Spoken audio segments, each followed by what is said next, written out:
Salam dan hai kepada semua pencatur. GM Hikaru Nakamura baru sahaja menang di kejuaraan Amerika pada 2 hari yang lepas. Kat sini dia mainkan sebagai putih dan menentang hitam yang dimainkan oleh GM Wesley So. Ini adalah final round. Kat sini jom kita tengok. Hikaru mulakan dengan knight pergi ke F3. Kita ada tolakan pawn ke D5 oleh Wesley So dan seterusnya pawn ke E3. Diikuti knight pergi ke F6, pawn ke C4. Kat sini sudah semestinya kalau pawn makan, ini sedikit tidak bagus sebab ini membenarkan putih untuk keluarkan bishop dia dengan tempo. Jadi sebab itulah selepas pawn ke C4, E6 dimainkan oleh Wesley. Kat sini kita ada B3 mengawal pawn C4 dan seterusnya bishop E7, bishop B2 duduk di diagonal yang cantik kat situ. Dan hitam kat sini membuat castling 0-0. Seterusnya, knight C3 dimainkan meletakkan tekanan ke atas pawn di D5. Kita ada C5 kat sini dan pertukaran pawn berlaku dengan pawn C makan pawn D5, diikuti dengan pawn E makan pawn D5 dan seterusnya Hikaru meletakkan rook pergi ke C1 ambil file C kat situ. Kat sini kita ada tolakan pawn ke D4 dan kat sini Hikaru mainkan satu move yang jarang dimainkan iaitu knight pergi ke A4, pergi ke sebelah tepi dengan idea untuk meletakkan tekanan di pawn C5 kat sini. Baik.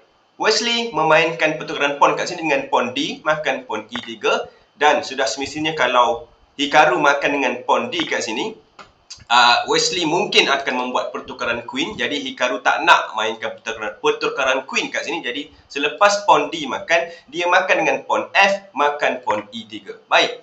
Kat sini Wesley terus kawal pawn C5 ni dengan pawn ke B6. Seterusnya kita ada bishop ke E2 diikuti dengan knight pergi ke D5. Kat sini 0-0 castling dibuat oleh Hikaru dan seterusnya knight ke C6. Permainan diteruskan dengan queen ke E1, cuba untuk keluar ke sebelah sini duduk di satu tempat yang aktif kat situ. Kita ada bishop ke B7. Hitam pula kali ini yang duduk di diagonal cantik kat situ.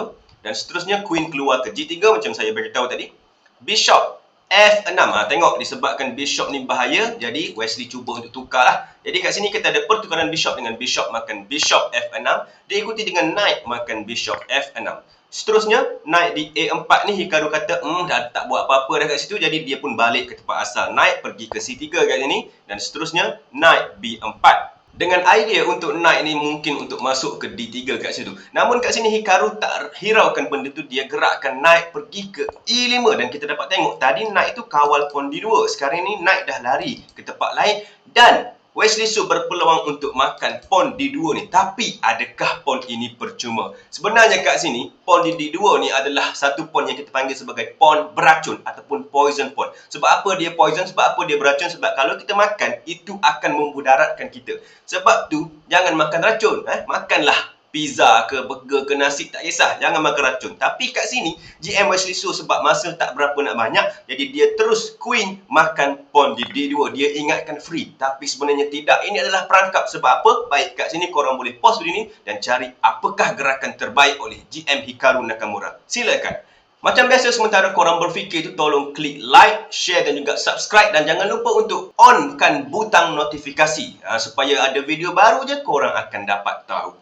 Okey, dah habis fikir? Baik, kat sini gerakannya ialah rook F pergi ke D1 dan kita dapat tengok queen tak ada tempat lain dah nak pergi melainkan pergi ke B2, itu je. Jadi lepas queen pergi ke B2, kat sini terus Hikaru gerakkan knight ke C2 dan kita dapat tengok knight tu menyerang queen dan kat sini queen tak ada tempat lain yang lari dan queen akan mati kat situ. Jadi terus Wesley So resign kat sini dan Hikaru mendapat kemenangan dan seterusnya menang American Cup untuk edisi pada tahun ini. Itu saja, selamat bercatur.